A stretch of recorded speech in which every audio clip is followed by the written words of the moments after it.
Join me, adventurer, on a hero's tale of combat, romance, magic, and eggs. The story of a studio, a series, and a work of fiction over a decade in the making.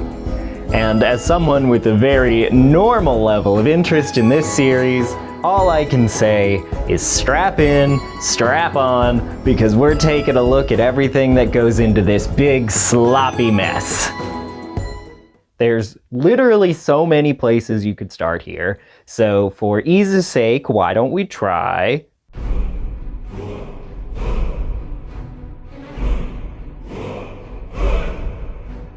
On November 3rd, 2009, game studio BioWare released Dragon Age Origins.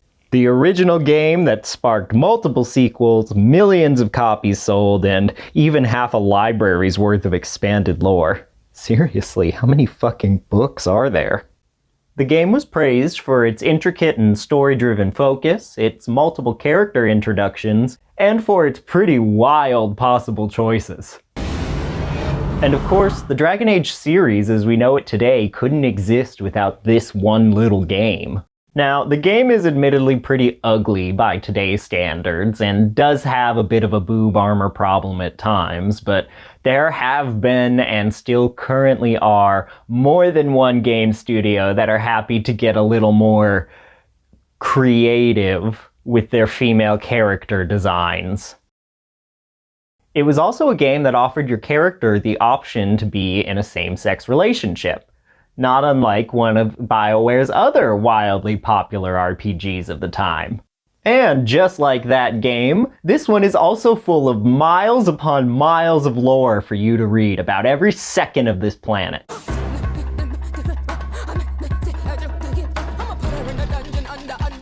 But despite the name, Origins doesn't start you at the beginning of all that. Instead, these games make a habit of throwing you literally into the middle of a fight. But specifically for Origins, we start in 930 Dragon, right around the time of the beginning of the 5th Blight. The Blight? Speak not that name in a fair city such as this. The people of this land still remember when the hordes of the Darkspawn rose up from deep within the earth and laid waste to their lands. They say it was the Tevinter Magisters who first brought this darkness to our world when they used magic to enter the Fade. My name is Ensam Parnate, first enchanter to the Kalsharak Circle, and I would like to help you on your quest. I'm also basically necessary for the late game twist, and that dialogue option at the bottom means that I'm a romanceable character. Ooh, adventurer! Dragon Age Origins works as a great classic RPG, and it really clearly displays all of the time and care that went into crafting this narrative. It was a fun take on the genre that sold well and still for the most part holds up today. So obviously there were going to be some pretty high expectations coming into the sequel. Except that's not what happened at all. Hey boss, here's the latest update on that Dragon Age expansion. Oh yeah, about that. You see, we've been doing some testing, and standalone expansions don't really sell well right now. We're gonna be making that expansion an official sequel instead. Oh, that's great! I'm so excited! How much extra time are we gonna be getting to work on it? Ha! You've got 9 months. Get the fuck out of my office. That's right. The Dragon Age 2 that we know today started off as an expansion for Origins, that became a standalone expansion, that became a sequel, all on the same deadline. You can guess what happens next. An explicit failure of management that wrongly asserts workers are productive when coerced into excessive overtime and worked to the point of literal breakdowns. Rockstar, BioWare, Epic Games, and many other studios have been accused of engaging in crunch culture.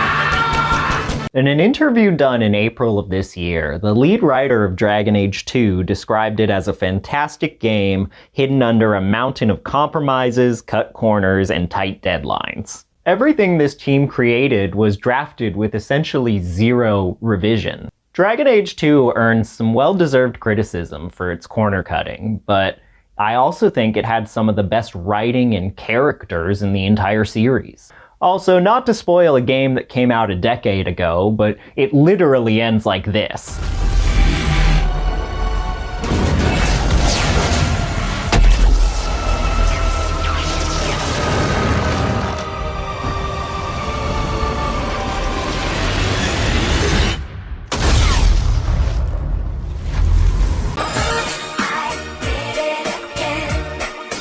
But the longer the series goes on, the more each game has to contend with this constantly looming problem that's been growing in the background from the very beginning.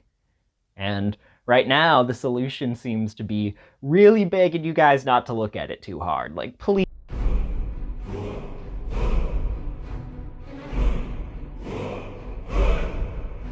One of the big draws for a lot of people who enjoy RPGs is the idea that your decisions will have an impact on the game and the characters inside it.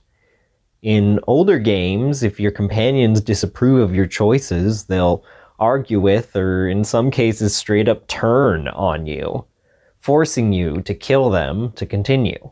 If I'm exercising my God-given right to pour the blood of a dragon into Christ's ashes, and one of my companions decides that they have a problem with that, I'm gonna take them out.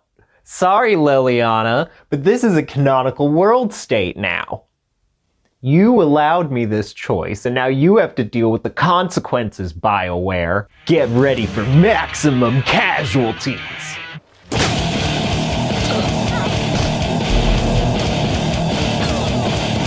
But while the truth is that most players will not spend all of their time trying to get as many people killed as possible, some of them will. And it is an option that some or all of the characters you meet may or may not be dead by the time you're done with them. And unless these teams have the time and budget to individually tailor a game to every choice, the writers are going to have to take some artistic liberties with who is and isn't involved in the creation of a new story. So if we're gonna agree that only some of this shit is gonna count, then what we do keep in should go to serve the grander narrative. She's a ghost bird?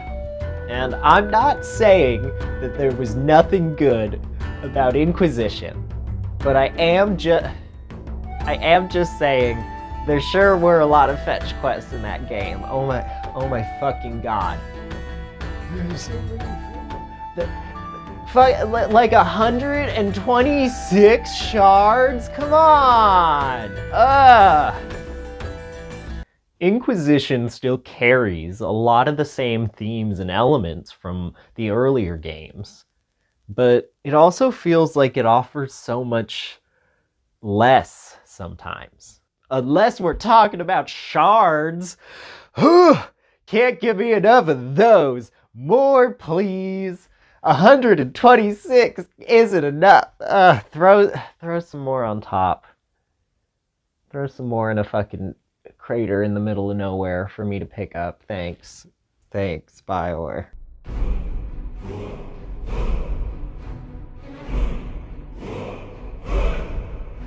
Why is Morrigan here? Why hasn't she changed outfits in 10 years? If only there was someone we knew who studied ancient elven artifacts and knew a lot about elven lore and magic. Why doesn't it matter more that she may be dragging around a kid with the soul of a god inside of it? And if you say that that's because there's a chance that Kieran might not exist, then go back to the last part of the video. We already covered this. And listen, if we were gonna make a Kirkwall ex-Templar the captain of the Inquisition military, why was it Cullen and not Samson? Like, if you're gonna put Samson in the game, why is he the bad guy? The guy who got fired from his job for being too nice to the mages. Give me a sad, sweaty weirdo over Officer Justin Timberlake any day. And you know, while we're talking about Templars,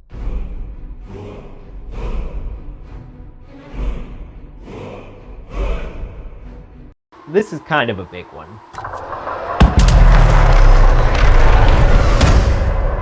For as much as EA would like to sweep Dragon Age 2 under the table, it's undeniable that its ending has had a major impact on the direction of the series. Technically, magic is treated differently depending on where in the world you are, but for the sake of this video, we're worried about the circles. The magical boarding schools run by the Fantasy Catholic Church and staffed with armed guards who have complete control over everybody inside. We'll learn throughout the course of this series that all circles generally land on a line somewhere between Hogwarts and Alcatraz, but we know where they tend to lean. And every now and then, it feels like I catch Inquisition arguing less like this is an issue of right or wrong, and more that maybe the guys doing ice-pick lobotomies on political dissidents have a point sometimes. Magic is a cancer in the heart of our land, just as it was in the time of Andraste. And like her, we are left with no choice but to purify it with fire and blood. Knight Commander Meredith's methods were harsh, but they kept people safe. You said Meredith was unstable. She was my Knight Commander. I had no reason to distrust her. She wasn't wrong about the Blood Mages in Kirkwall.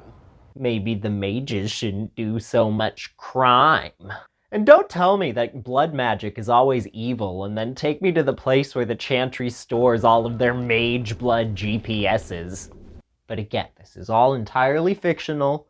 Please do not read into anything in this game. Have you met our traveling group of ethnic minorities? They're shunned by larger society and almost never survive to the end of the game.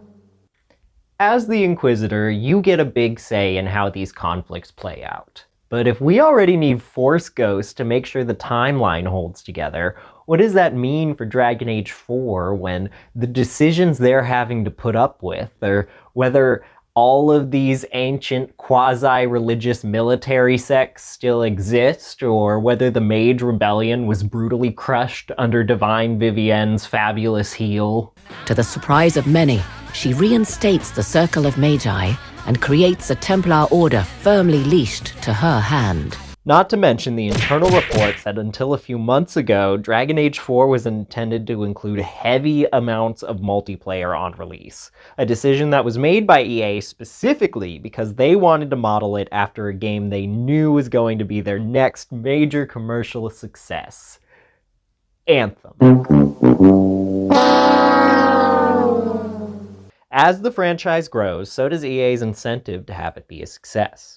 But that also means more oversight and more opportunities for corporate meddling that somehow always seem to include gutting content, overworking employees, and grabbing every last penny in their customers' wallets. And I don't know if I can trust the writing team, because they still fail to acknowledge the existence of the second moon! I bet you didn't know that the Dragon Age planet had 2 moons. One is named Satina, and it is named after a major holiday on the continent. The other is named the Moon. The people want answers, BioWare. What have you done with the moon?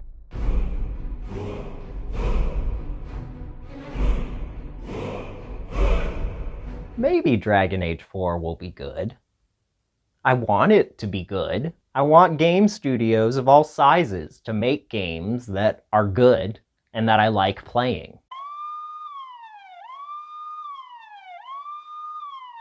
But I've also seen what this industry and what AAA developers specifically will do in the pursuit of a bottom line. Buggy, gimmicky messes awash with squandered potential that never seem to work unless it's time to pull out your credit card. I don't know what the future looks like for BioWare or for Dragon Age, but I do know it feels a whole lot bleaker when EA is the one at the reins. And stories about standing up to injustice and fighting for what's right really only mean so much when they come from someone like EA. So here's hoping that Dragon Age 4 is not the disaster that I'm kind of dreading it will be. And you can quote me on that.